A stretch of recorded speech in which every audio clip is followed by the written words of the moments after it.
तो hi guys, मेरा नाम है विवेक। करंटली मैं काम करता हूँ पीक्यूई ग्रुप में अगर आपका साइंस स्ट्रीम है, उसी स्टूडेंट को चूज करनी चाहिए जिसके इंटरेस्ट केमिस्ट्री और बायोलॉजी के अंदर। क्या अकेली बी फार्मेसी करनी सफिशिएंट है? और अब जैसे स्कोप क्या क्या है बी फार्मेसी करने के? आज की डेट में अगर कोई B pharmacy graduate a pharmacist, वो कोई भी रिटेल शॉप खोल सकती है, मैन्युफैक्चरिंग प्लांट, वो रेगुलेटरी अफेयर्स जिस फार्माको विजिलेंस में आप काम कर सकते, उसके बाद आप एक ड्रग इंस्पेक्टर बनने की तैयारी भी कर सकते हैं।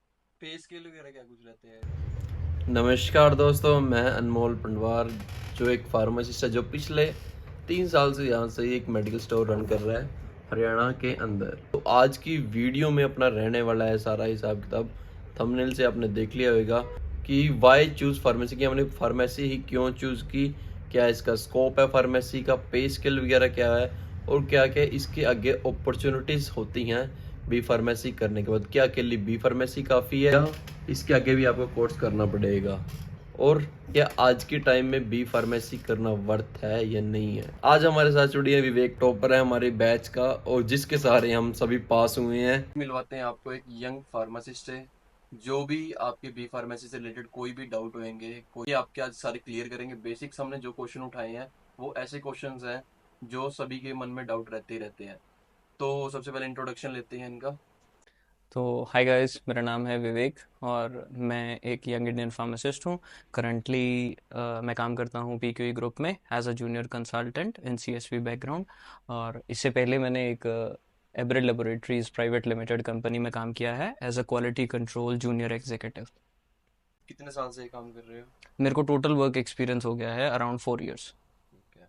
और अगर फार्मेसी कोई करना चाहे तो कौन कौन फार्मेसी कर सकते हैं, बी फार्मेसी कर सकते हैं मतलब? देखो, आजकल यंग स्टूडेंट्स के बीच में बड़ा कन्फ्यूजन रहती है कि +2 के बाद बहुत सारी अपॉर्चुनिटीज़ हैं, तो वो किस फील्ड में जाएं।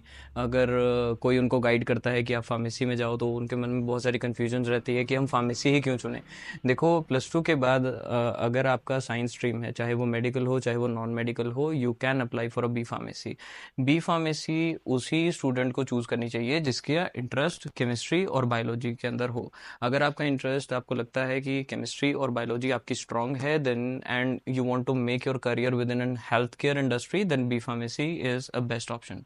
और अब क्वेश्चन आता है कि आपने बी फार्मेसी क्यों चूज की, मतलब काफी ऑप्शन थे इसके अलावा भी हाँ, मेडिकल जस्ट फील्ड लाइक में। मैंने जैसे अभी गाइड किया कि +2 में स्टूडेंट्स के अगर इंटरेस्ट केमिस्ट्री और बायोलॉजी में हो, तो उसी तरीके से जब मैं +2 में था तो मेरा इंटरेस्ट बहुत ज़्यादा केमिस्ट्री और बायोलॉजी में था। और मेरे को अंदर से मेरी एक विल थी कि मेरे को हेल्थ केयर इंडस्ट्री के अंदर ही अपना करियर बनाना है, तो इसलिए फिर मैंने फार्मेसी को चूज़ किया। क्या अकेली बी फार्मेसी करनी सफिशिएंट है कि आगे अपॉर्चुनिटीज के लिए, क्या आगे इसके अलावा भी आगे कुछ कर सकते हैं? देखो, आजकल के कॉम्पिटिटिव एनवायरनमेंट को देखते हुए तो मैं यही कहूँगा कि बी फार्मेसी सफिशिएंट तो नहीं रहेगी। एटलीस्ट आपके पास एक मास्टर डिग्री ज़रूर होनी चाहिए, जस्ट लाइक कि मैंने भी एक एम फार्मेसी कर रखी है। तो एम फार्मेसी करने के बाद आपके पास और बहुत सारी अपॉर्चुनिटीज़ मिल जाती हैं जो कि बी फार्मेसी करने के बाद आपको उतनी नहीं मिलेंगी। जैसे अगर फॉर एग्जांपल अगर बी फार्मेसी करने के बाद आपके पास 10 फील्ड्स ओपन हो जाती हैं, तो एम फार्मेसी करने के बाद आपके पास मोर और लेस 15 से 18 फील्ड्स आपके पास ओपन हो जाएंगी।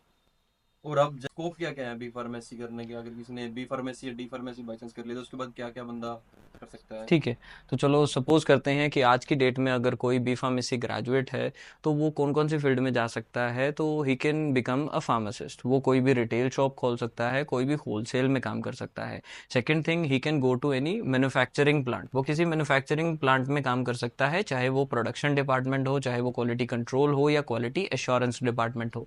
इसके अलावा बहुत सारे फील्ड्स हैं जैसे कि रेगुलेटरी अफेयर्स, जिसमें हमें रेगुलेटरी गाइडलाइंस के अकॉर्डिंग जो है वो ऑर्गेनाइजेशंस को चेक करना पड़ता है।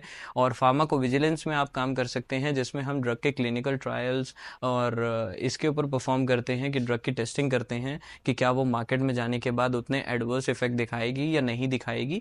तो फार्माको विजिलेंस एक फील्ड हो सकती है, या फिर उसके बाद आप एक ड्रग इंस्पेक्टर बनने की तैयारी भी कर सकते हैं बी फार्मेसी के बाद। तो अगर आज के जैसे टाइम में चल रहा है, बी फार्मेसी करना वर्थ है या नहीं? बिल्कुल वर्थ है, क्योंकि आजकल आपको ही पता है कि हर इंसान जो है वो हेल्थ केयर इंडस्ट्री के ऊपर टोटली ही डिपेंडेंट हो चुका है। पहले अगर कोई एक मरीज हमें देखने को मिलता था, तो आजकल हर घर में अगर 4 लोग हैं तो चारों की ही अलग अलग दवाइयाँ चल रही हैं, बेशक से चाहे वो कोई डिजीज ट्रीटमेंट वाली हो या कोई न्यूट्रास्यूटिकल्स हो। चाहे आपको कोई डिजीज है या नहीं है, एटलीस्ट आजकल न्यूट्रास्यूटिकल्स में तो हर कोई जो है वो मेडिसिन को ले रहा है, तो हेल्थ केयर इंडस्ट्री कभी भी फ्लॉप नहीं होगी। So you can definitely go for B pharmacy. Study वगैरह करना इसमें कितना डिफिकल्ट है, जो स्टडी होती है इसकी? देखिए, आप किसी भी फील्ड में चली जाइए, हर एक फील्ड की स्टडी जो है वो मुश्किल भी होती है, आसान भी होती है। It totally depends on your interest. अगर आपका इंटरेस्ट अच्छा है, पढ़ने में आपका इंटरेस्ट अच्छा है, then B pharmacy is not a hard thing to crack. आप कोई मैसेज देना चाहोगे जो बी फार्मेसी कर रहे हैं या डी फार्मेसी कर रहे हैं यंगस्टर अपने? तो जितने भी हमारे यंगस्टर्स हैं, मैं उनको ये मैसेज देना चाहूँगा कि अपना बी फार्मेसी करने के बाद आप अपने स्कोप को बहुत ज़्यादा लिमिटेड मत समझिए। सिर्फ ये मत समझिए कि आप जो है वो किसी भी प्लांट के अंदर ही काम कर सकते हैं, या किसी भी आप सिर्फ और सिर्फ एक फार्मासिस्ट ही बन सकते हैं। आपके पास और बहुत सारी अपॉर्चुनिटीज़ हैं आजकल। मेडिकल राइटिंग, मेडिकल स्क्राइब, अच्छा ड्रग रेगुलेटरी अफेयर्स, जैसे जूनियर कंसल्टेंट सीएसवी में हूँ, तो कंसल्टेंसी के अंदर भी आपके बहुत सारा स्कोप है। तो आप इन फील्ड्स को भी ट्राई कर सकते हैं। पे स्केल वगैरह क्या कुछ रहते हैं इसका? कोई भी अगर कंपनी में जॉब किया बंदा या कोई वैसे ही कर रहा हूँ? तो बी फार्मेसी के बाद you can easily get package like between like 4 to 8 lakhs as a fresher. You can get this package. However, जैसे जैसे आपका एक्सपीरियंस बढ़ता चला जाएगा, आप जॉब्स को स्विचेस करना शुरू कर देंगे, आपके अंदर कॉन्फिडेंस आ जाएगा, तब आप आसानी से जो है वो 12 से 15 लाख के पैकेज पे आराम से पहुंच सकते हैं within 3 to 4 years। Thank you so much Vivek, आपने सारा डाउट क्लियर करे, जो भी अपने ओपिनियन है। जी, थैंक यू।